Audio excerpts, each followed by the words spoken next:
I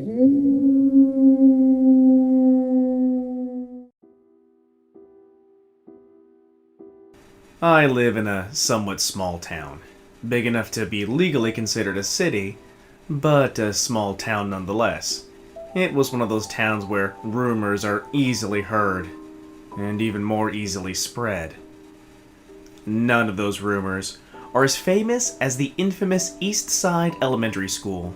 Of course, there are some other rumors that would be deemed part of this one, but as a graduated kid from this elementary school, I, and many others, could easily tell you these are far, far from just mere rumors. The school is an old one. Well, part of it, at least. A new wing was built upon the old one because, supposedly long ago, a fire occurred, destroying most of the school, and leaving only parts of it salvageable. In this school, of course, there's a gym. Well, a part of this gym is composed of the notorious girls' and boys' locker rooms, something that supposedly survived the fire that occurred there. Now, along with this is a story of a tragic tale of 7 girls who tried to hide from the fire in the shower room. As child logic would dictate, water puts out fire, so let's turn on all the showers and we'll be safe. As you can imagine how this tale ends, they weren't. Now, I heard a few variations of the tale of how the girls died. Some say a girl drowned in the shower, although I'm not sure how, while others say they were boiled or burned alive.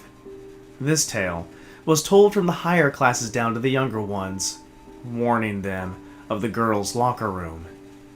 A part of this tale was also a teacher whom tried to save the kids, and, of course, she didn't make out of the tale either.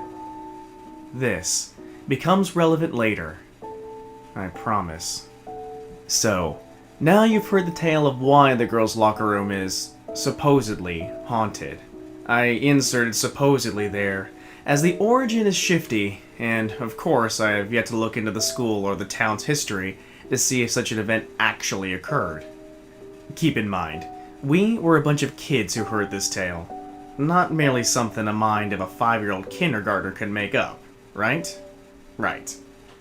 So, now to my story, and the story of those around me. I went to the school since preschool, and I was first introduced to the girls' locker room in kindergarten. When I first walked in, you know you are far from alone. Let me paint a picture, as this is important. The gym is a massive space that has a stage in the far right end of it and the cafeteria on the other. In the center, between those two halves, are 2 doorways which lead out to the lost and found area, as well as another set of restrooms for the kids and teachers. Of these, both bathrooms were haunted. However, I can duly tell you the girls' side was much more active than the boys' side of the set. Next to the stage inside the gym was a short corridor which led to the girls' and boys' locker rooms, and then the entrance to the backstage, as well as a hallway which connected the old and new wing. The girls' locker room is at the very back of this short corridor, and very claustrophobic, may I add.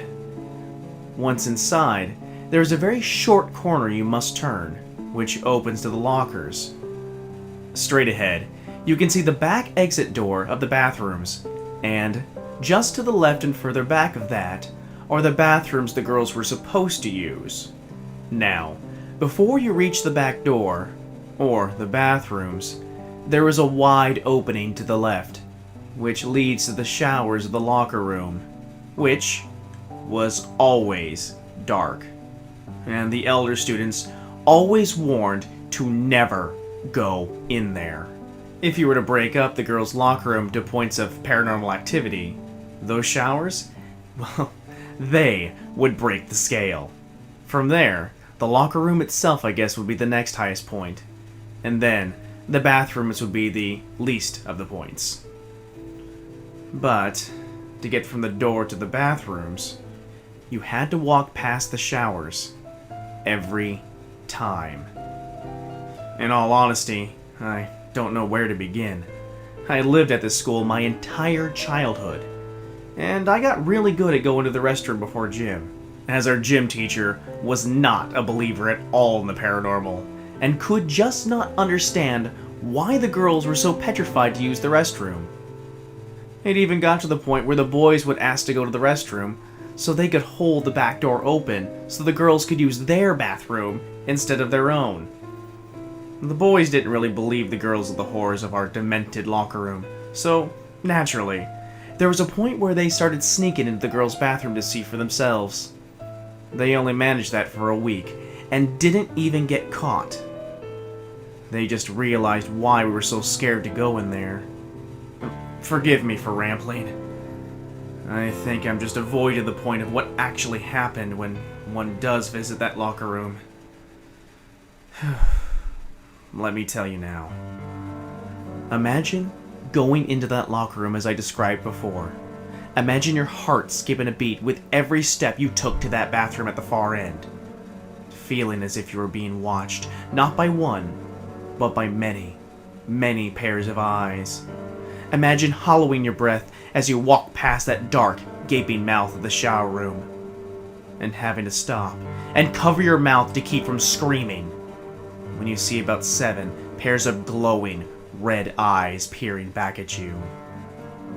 Imagine whispering, talking, hushed tones of girls' voices, panicked, screaming, hearing the sounds of feet running, echoing around the shower and locker rooms. Imagine feeling an ice-cold chill that runs down your spine each and every time you walk into this room. This terror of a room. Imagine my own fear as an 8-year-old girl finally managed to make it to the restroom one day. And as you look up to the mirror to wash your hands, you see this massive, dark, red-eyed shadow standing in the stall which you were just in. This thing was massively tall, as if an adult was standing on the back of the toilets. This, supposedly, was the teacher whom perished in that fire. Now pretend you made the mistake of pretending you didn't see it, and choke down your fear, to wash your hands, and when you suddenly jump a foot off the ground because there was a massive slam behind you. The thing was gone, but my heart was beating so fast that I quickly turned to rush out of the restroom, where I skidded to a halt at the mouth of the bathroom looking into the locker room. Every locker was open. Every single one. I couldn't force myself through it again. I darted through the back exit and circled my way back around to the small corridor, managing to sneak across the door to make it look like I was coming out of the restroom. Imagine a place where bets were taken at lunch to go into the girls' locker room. But not just go in there, but to go into the showers in there. I think that bet was still around when I graduated to middle school, and it was made when I was in 2nd grade. I also remember the day my gym teacher caught the girls that would sneak out of the locker room and into the boys to use their bathroom because it was too terrifying to use our own. He took us into the locker room and sat the kids around the benches of the lockers. And he made the mistake of sitting his back to the wide open gate of the shower to face us. I remember how he kept checking over his shoulder. I remember when he stopped mid-sentence, thinking a child had just darted behind him into the showers, how he got up and shouted into the darkness. But of course, no child emerged. So, he simply sat down and carefully continued talking to us. But mostly, I remember watching the red eyes appear behind him, seeing the other children around me follow my gaze, and having theirs as entrapped as mine. How, again, our teacher saw our gazes, which was nearly the entire class, and checked over his shoulder once more. I remember how my younger sister told me that later he ended up having to hold that very same meeting about the very same thing, except that time, he sat with his back to the lockers, and the kids refused to sit with their backs to the shower entrance. I also recall the petrified tale my sister told me when a child had asked to go to the restroom, but returned shortly after. "Teacher, Why are there kids in the bathroom? She asked. There aren't any. There aren't supposed to be.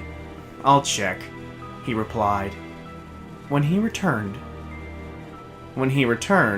he, according to my younger sister, was drained of all color. And it was that very same day he started letting girls go to the restroom in the Lost and Found area. Although, that thing that I saw in the bathroom mirror of the locker room? Well, that teacher haunts that bathroom too.